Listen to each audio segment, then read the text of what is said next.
You clearly don't understand what David needs, Sarah snapped, her manicured hands gesturing dismissively at the treehouse workshop my father had built for my kids. This space is wasted on your children's little art projects. My son is a gifted scientist. I stood in my backyard, watching my sister-in-law march around the carefully crafted workshop where my twins, Emma and Lucas, had spent countless hours tinkering with their grandfather before he passed.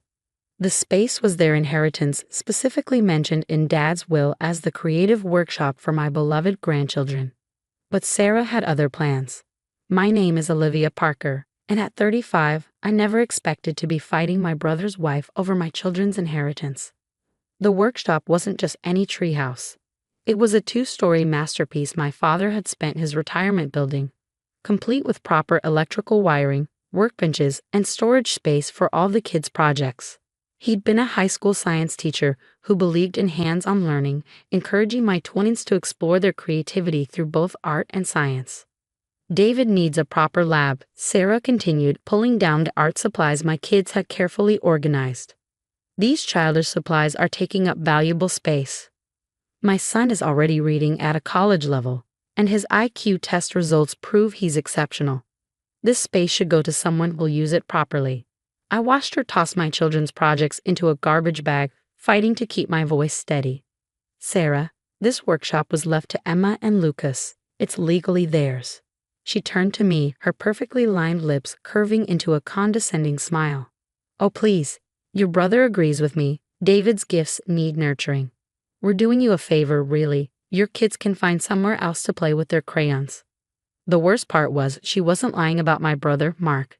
He'd always been easily influenced by Sarah's aggressive personality, and lately he'd become obsessed with proving their son was some kind of prodigy. The fact that David was only 7 and already being pushed so hard worried me, but my concerns fell on deaf ears. 2 days later, I came home from work to find the workshop completely transformed. My kids' art supplies, science projects, and tools were gone, replaced with expensive-looking equipment I knew Sarah had bought with the money from selling my children's things.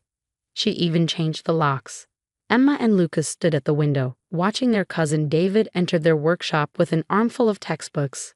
"Mom," Emma whispered, her voice trembling, "Grandpa wanted us to have that place. He said so." "I know, sweetheart," I replied, hugging them both. What I didn't tell them was that I'd been prepared for something like this. Sarah had a history of taking what she wanted, always justifying it as best for David. But this time, she'd gone too far. That evening, my phone buzzed with a text from Sarah. "David's already setting up his first major science project. This is exactly what this space needed. A real future scientist, not amateur artists." I didn't respond, but I did make a phone call to my father's old friend and lawyer, Michael Stevens. "They did exactly what you warned me about," I told him. "How soon can we proceed?" "I got everything ready," Michael replied. "Your father was very specific in his will, and we've documented every step of Sarah's actions. But are you sure you want to wait? We could stop this now." I thought about the upcoming science fair, where David was expected to present his first major project. Sarah had been bragging about it for weeks, telling everyone how her son would prove he was a true prodigy. "No," I said firmly, "let's stick to the plan. Sometimes people need to learn their lessons publicly." Over the next few weeks, I watched Sarah parade various parents through the workshop, showing off David's science lab and explaining how her gifted son needed this space more than my artistically inclined children.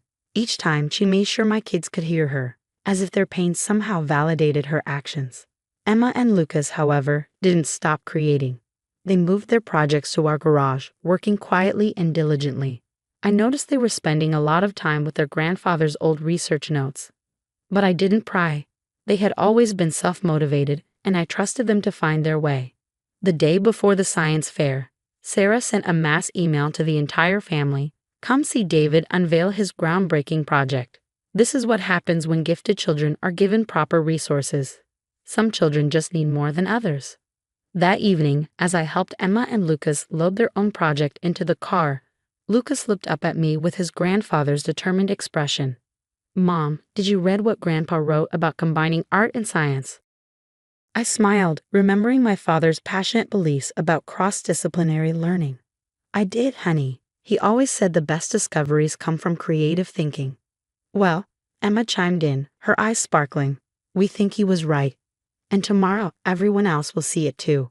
As I tucked them into bed that night, my phone lit up with another text from Sarah. Hope you'll come tomorrow. It's important for the twins to see what real scientific achievement looks like. They might learn something. I looked at my sleeping children, thought about my father's wisdom, and typed back 2 words. We'll be there. The science fair would become a day Sarah would never forget. Though not for the reasons she expected. Sometimes the best response to cruelty isn't immediate confrontation. It's letting people's actions catch up with them naturally. And tomorrow, everything would come full circle in ways Sarah never could have predicted. The school gymnasium buzzed with excitement as students and parents set up their science fair projects. Sarah stood by David's elaborate display, wearing her signature self-satisfied smile as she directed workers to position special lighting around what she called the centerpiece of the entire fair. I helped Emma and Lucas set up their seemingly simple project in a corner booth. Just a collection of recycled materials, art supplies, and what looked like basic electronics. Sarah walked past, barely containing her snicker. Oh, how creative, she said, emphasizing the last word like it was an insult. At least they tried. David's project dominated the center of the room, an expensive-looking display about renewable energy that I strongly suspected had more to do with Sarah's wallet than my nephew's actual work. The equipment looked eerily familiar. Some of it had clearly come from my kids' workshop. Mom, Emma whispered, adjusting something behind their display board, is everything ready? I nodded, noticing Michael Stevens slip quietly into the gymnasium. He caught my eye and gave a subtle nod. The school principal, Mrs. Anderson, began her rounds with the judges, starting from the far end of the room. Sarah was practically vibrating with anticipation. David, honey, stand up straight. Remember everything you prepared. She had invited half the school board to witness her son's moment of triumph, and they clustered around her like satellites, drawn in by her confident predictions of David's future scientific brilliance. As the judges approached David's booth, Sarah launched into a well-rehearsed speech about her son's exceptional gifts. As you can see, when truly gifted children are given the right resources, she paused to throw a pointed look in our direction. Amazing things happen. The judges nodded politely, but I noticed their eyes repeatedly drifting toward Emma and Lucas's corner. Something about their project was catching attention, even from across the room. Finally, the judging team reached my children's booth. Can you explain your project? One judge asked, adjusting his glasses. Emma and Lucas shared a quick glance before Lucas began. Our grandfather taught us that art and science aren't separate things, they work together. He pressed a button, and their display came to life. What happened next left the entire gymnasium silent. Using recycled materials and artistic techniques their grandfather had taught them, my twins had created an innovative water filtration system that also generated beautiful light patterns.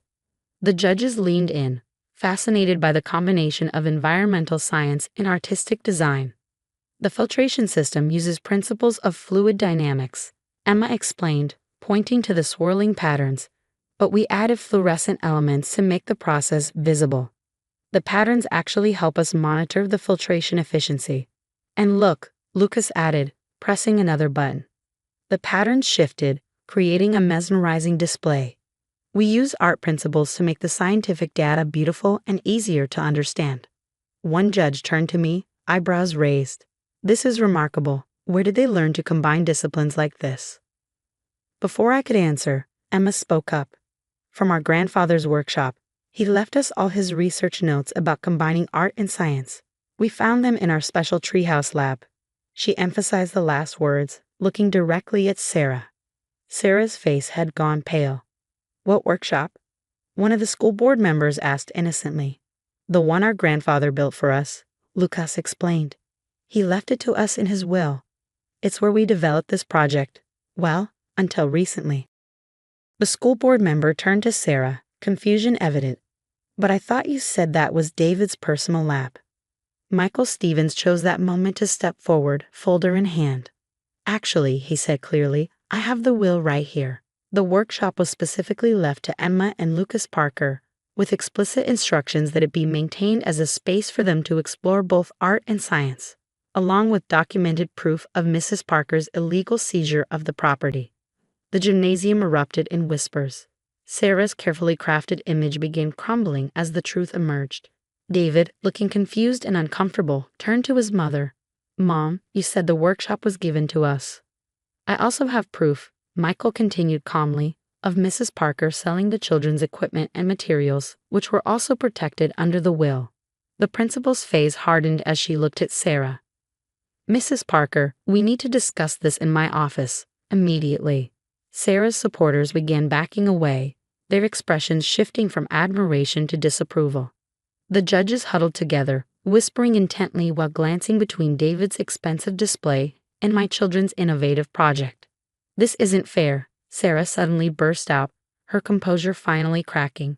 "David is gifted. He deserves that space more than they do. Look at his project. Look at all the advanced equipment." "The equipment you stole from us," Emma said quietly, but her voice carried in the now silent gymnasium.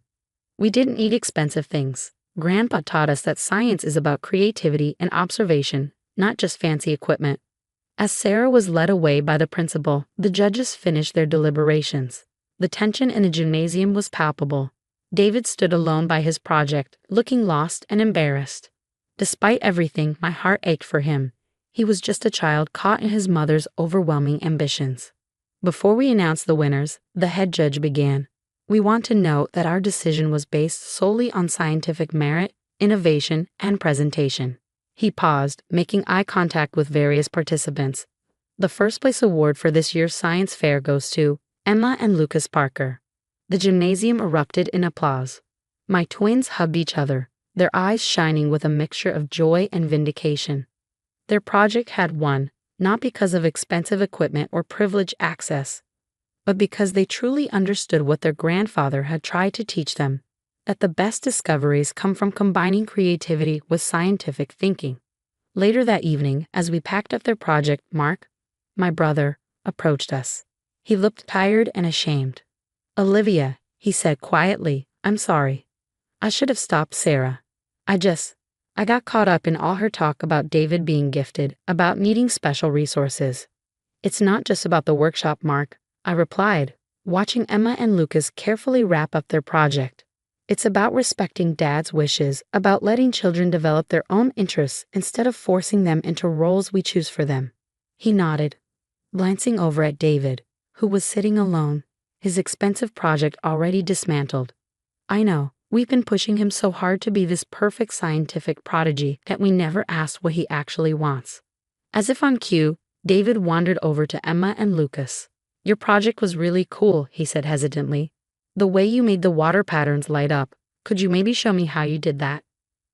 My twins exchanged glances, then Emma smiled. "Sure. Actually, Grandpa left lots of notes about combining art and science.